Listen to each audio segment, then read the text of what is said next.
Hi guys, welcome back to another furniture refinishing episode. My name is Walessa from Life Refurbished. Do you have a piece of furniture in your home that you know it needs refinishing but you've been putting it off because you're intimidated by it or don't know where to start? Well, that's why in today's video I'm partnering with Amy Howard at Home to help you tackle that refinishing resolution for the new year. We're gonna take this mid-century modern dresser and give it a complete makeover. If you want to enter the refinishing resolution giveaway, make sure to watch the video until the very end and follow all the steps. As you can tell, the dresser I chose for today's project is very simple. It has some veneer damage on both sides. For any furniture project, the first thing that you need to make sure is that the surface is completely clean. And that is why the first product I'll be using from the beginner's bundle is Clean Slate. This product removes wax, grease, oil residue, and other foreign materials from furniture, cabinets, and brushes. With just one application, you can properly prepare your surface before applying any new finish. All you have to do is to saturate a clean lint-free cotton rag with Amy Howard at Home Clean Slate and thoroughly wipe the surface with the saturated rag.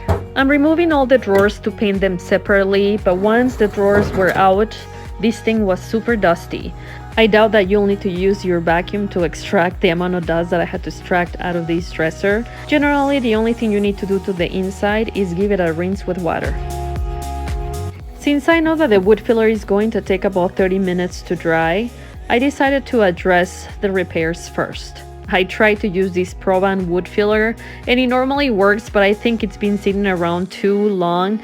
It got a little dried out and it wasn't working very well, so I just got my regular DAP plastic wood and used a little spatula to cover where the veneer was missing. Depending on how shallow or deep your repair is, you might have to wait between 30 minutes to 1 hour before sanding it until smooth. I have become a huge fan of these squishy, bendable sanding blocks from Gator. And even though this is a one-step paint, the reason why I'm doing a quick scuff sand is because I noticed some imperfections, like some scratches, and also some areas where the finish was flaking off a little. Basically, the old finish was not in mint condition, and I just want to make sure that my surface is smooth so when I paint, my finish won't have flaws. At this point, you might be thinking, why did she clean before sanding if she knew that sanding was gonna create more dust and she was gonna have to clean again? The reason for that is because even before you sand, it's important to get rid of any contaminants. If you don't, the abrasive on your sanding block could push those contaminants in for some time, but then after you paint your piece, those oils can come back up. This is also known as bleed through, and bleed through shows up as brownish or pinkish spots on your finish. By cleaning your piece before and after sanding minimizes the chances of this bleed through from showing up. I've sanded the repair that I made with wood filler and it feels nice and smooth. And after doing a quick wipe down of all the dust I just created, I'm gonna do one final wipe down with Clean Slate, and then it's time for the fun part, which is painting.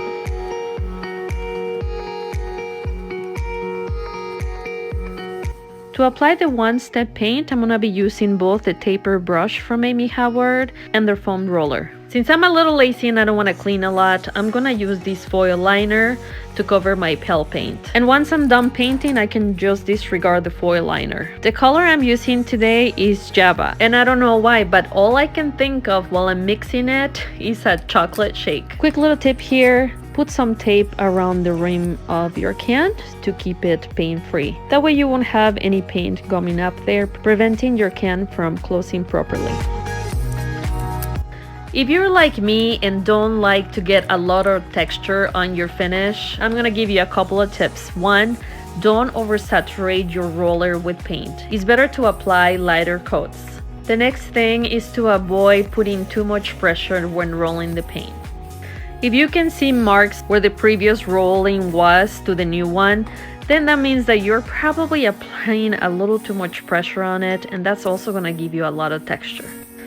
Another thing I did to get closer to that battery smooth finish was to add some water to the paint. This made a huge difference for me, so I highly recommend adding a little bit of water. But perhaps you want a thicker application, and if that's the case, you can leave the can open 15 to 20 minutes before using. Rolling the paint is sure a time saver, but on this overhang on the frame, I did have to use the taper brush.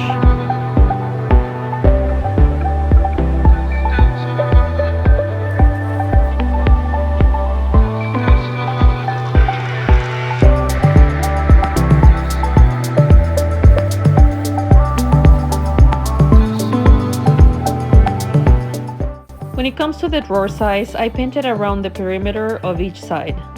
Normally, after applying my first coat, all I would need to wait is 30 minutes, but being that it's winter here in Minnesota and the temperature in my workshop is 52 degrees, I'm gonna wait 45 minutes. While I wait, I'm gonna be placing all the tools inside the Ziploc bag to prevent the paint from drying out. I'm also disposing my foil liner. If your piece has the original hardware and you want to preserve it, wash the hardware, sand it, and then paint it. This dresser was a little too plain for me, and I like to drill my hardware before I paint the last coat in case the drill comes in contact with the paint and nicks it. This right here can happen to anybody, and I'm no exception. I had a tiny bit of a paint drip here. I didn't even realize it until the paint dried. So I used the same sanding block I used to prep the piece, and I just went ahead and smoothed the edges. And once again, since I'm going for a sleek finish, I decided to do one last scuff sanding through the entire piece before applying the last coat. You know, the same principle applies every time you sand.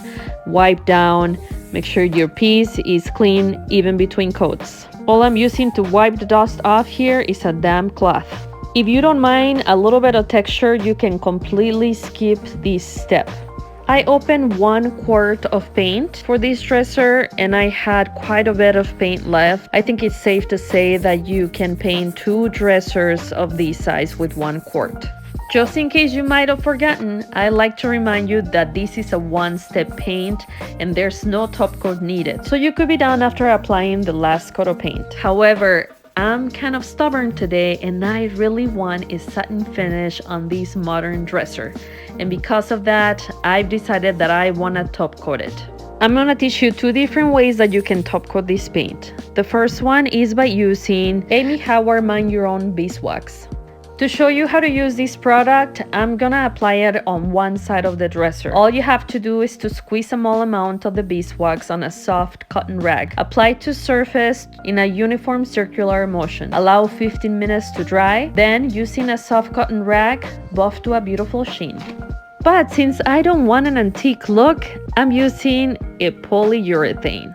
And you can buy these at any hardware store. I also bought this sponge. I cut a small section with an X-Acto knife. Make sure to mix the polyurethane before using it. I'm gonna be dipping my sponge, not without oversaturating, just like when we roll the paint. And I'm gonna start gliding the polyurethane from one side to the next. It is completely normal for the top coat to look milky when you apply it, but as it dries, it turns clear. The recoat time for this top coat is 2 hours.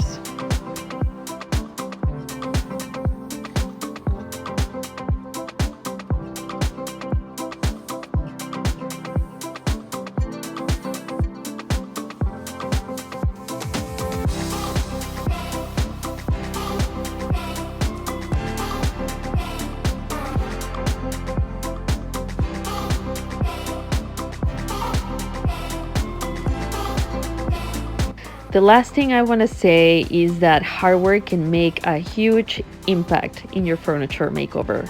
And as you know, this dresser has handles that are built into the drawers. It doesn't have anything pretty or fancy, but since it is a brown bronzy color, I wanted to pick something that would stand out. I love the combination of glass and brass knobs, and I chose some legs that match.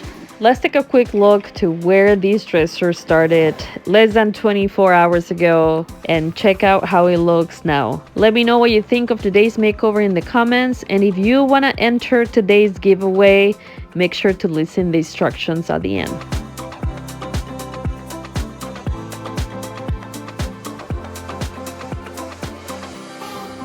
I hope that you guys enjoyed today's video. And that is it for today. I will see you guys next week.